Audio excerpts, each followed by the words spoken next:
everybody, it's Bill Fields. I'm here with you today to talk about how you can dramatically increase the number of referrals you're now getting in your real estate business. How many of you got up this morning and thought to yourself, boy, I can't wait to go out and prospect to find some people that have a need to buy or sell real estate? I'm guessing the answer is nobody. Nobody really likes that part of our business. So that's why the referral part of our business is so important.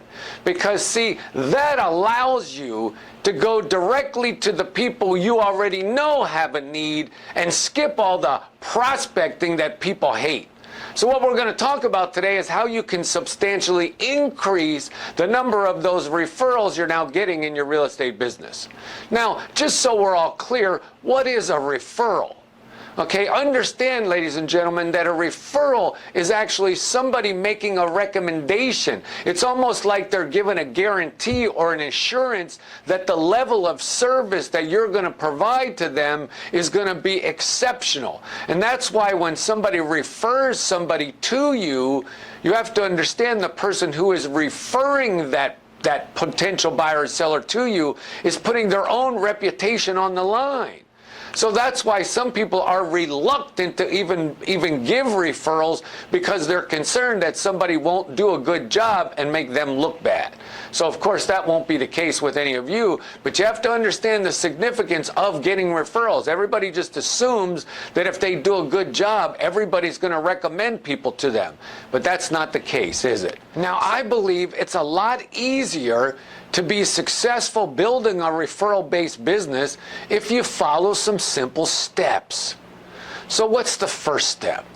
The first step is for you to create the best personal referral generating system in the business. And remember what I said, personal referrals. Those are your friends and family, right? So we're going to start out and we're going to build a sphere of influence database of everyone you know and everyone who knows you. After you ask this simple question, see, we're not going to put them in the database until we ask this question. If they had somebody that they knew who had a real estate need, or if they themselves had a real estate need, would you be the person they'd call? If the answer is no, then obviously they wouldn't be going in our database. The people that we're going to build our SOI, our sphere of influence, well, what does that stand for? Influence, exactly what it sounds like. Those people that can help influence your real estate business. Okay, so if they are a no, if they're not going to refer you to somebody or they're not going to use you, then there's no point putting them in our SOI database. So start with everybody you know and everybody who knows you, but only after you've answered the question of will they refer somebody to you. Now, once we've got them in a database, what do? We've got to begin a program of staying in touch. One of the things that people do is they just assume, again, that people are going to remember they're in real estate and they're going to assume that they're going to get the business. Folks, we don't assume. What we're going to do is begin a program of staying in touch with our sphere of influence on a regular basis and providing them valuable information, and we're going to demonstrate our expertise. So the way that we're going to do that is we should have some sort of monthly communication. Okay, maybe a newsletter, something that allows me to stay in touch on a regular basis. I want to have something that has a little bit of a wow factor, something that provides a clear value benefit.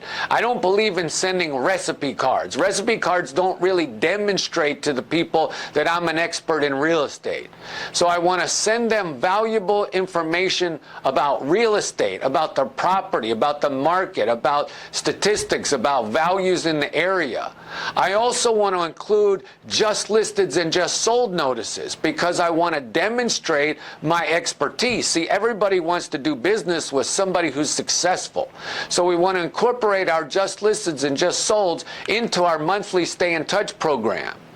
If you're really, really good, you'll want to use their birthdays and their anniversaries as another way of staying in touch. And I don't just mean the wedding anniversary, I mean the anniversary of important dates, anniversary of perhaps when you sold them a house, when they bought a house through you. Okay, so we want to incorporate all of these things into our monthly stay in touch program.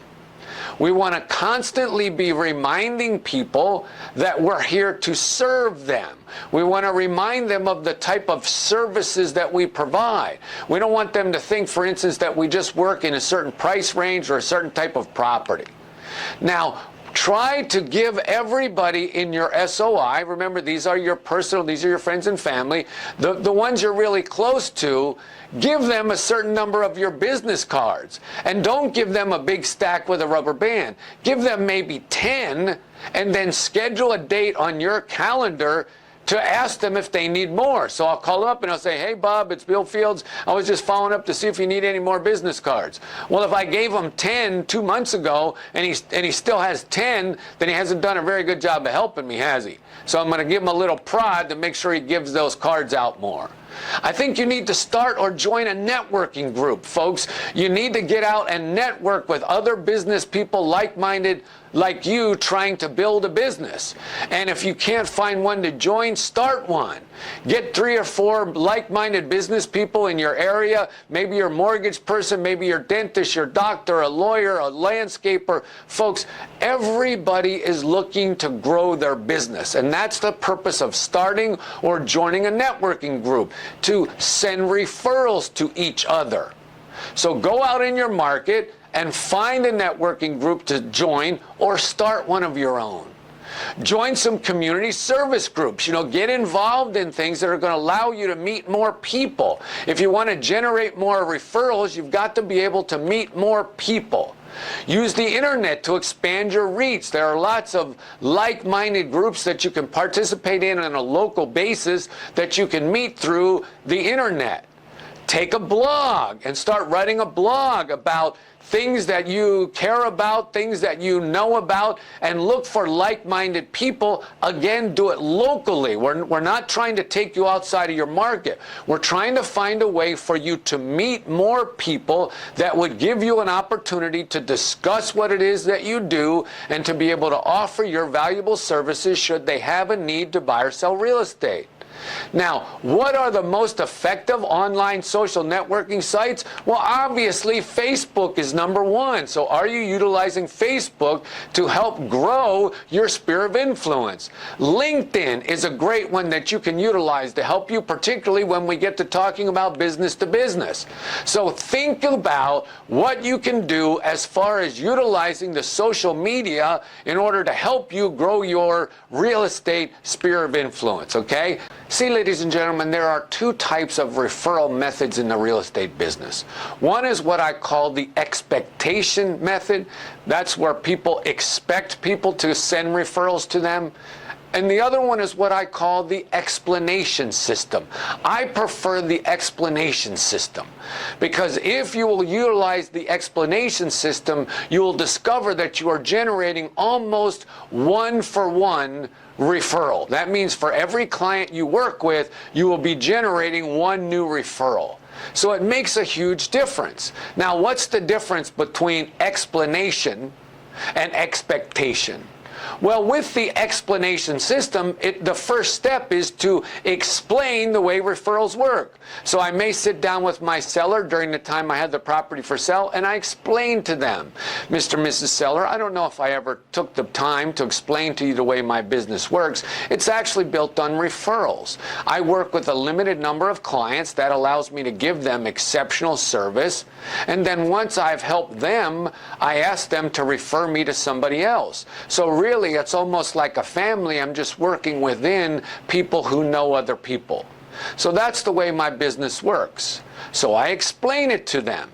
And then the second thing I'm going to do is I'm going to ask them to give me a commitment. Mr. and Mrs. Seller, I'm going to ask you, once I get your property sold, and not until then, because right now getting your property sold is the most important thing.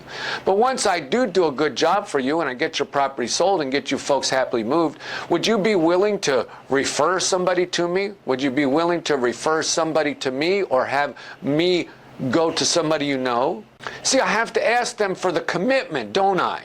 I have to explain the way it works, but then I have to get their commitment that they are prepared to send me a referral once I do the job for them. So then the second part is I have to earn it. What do I have to do? I have to do a good job. I have to sell the property. I have to deliver, knock their socks off service, right? I have to really go above and beyond the call of duty so that I can then earn that referral. And then once their deal is closed and they're happily moved, folks, I'm going to call them up and I'm going to ask them for the referral. Hey, Mr. and Mrs. Johnson, remember when we were sitting down, we were talking about the sale of your property, and I was explaining to you about the way my business works, and I asked you if I did a good job for you, if you would be willing to refer somebody to me, and you did say I did a good job, didn't you? Well, where's the person you were going to refer to me? Now, I do it in a nice way, but I do follow up and ask. I do remind them that they made a commitment as part of our agreement for what I was going to do during the marketing and sale of their property. So, folks, again, you have to use the explanation system. Explain it, earn it, and then ask for it. Now, what's the next thing you need to do to generate more referrals for your business? You've got to work on your business-to-business referral generating skills. Folks, you got to get out there and you got to meet the business owners in your neighborhood. I'm shocked at the number of real estate agents that don't even know the business owners around where their real estate office is. They don't even discuss business with some of the people that they utilize, their dry cleaner, their baker, their restaurants. Folks, please meet the business owners in your market and talk about a mutually beneficial relationship. What does that mean? It means they send people to you, you send people to them. That's how businesses work. Maybe you could create a coupon system for some of your local businesses. Like in the area where I farm, all of the businesses around the area where I farm, they all have coupons in my farm newsletter. They all have advertisements on my website. Okay, I help drive traffic to my local vendors, and they support me. It helps my customers, it drives referrals to me, and it's a win-win for everybody. Now, folks, when you're working these business-to-business referrals, it's not a set it and forget it. Some people will walk in, they'll introduce themselves to a business owner, but then they never go back. They never see him again. They don't ask for the business. Now, the last thing real quickly, don't forget broker to broker. Okay, get out there, meet the other brokers. If you live in a market where there are a lot of relocation people coming into your market, pick up the phone, call some of the other agents, do some networking, connect up on Facebook with some other agents in markets where you have a lot of people coming into your market. Do some things to help you generate your broker to broker business, because folks, there's a lot of opportunity to be had around this country with people moving from spot to spot. Now, one last thing before we go. Don't forget to always demonstrate your appreciation when somebody sends you a referral. The first thing you always do is write a handwritten note thanking the people who sent you a referral. Then you send them a thank you note after that referral closes, or even if it falls apart. Now, folks, unfortunately, I'm out of time for today, but I hope you'll go out there, you'll use all these tips to explode your referral generating business, and I'll look forward to being back with you real soon.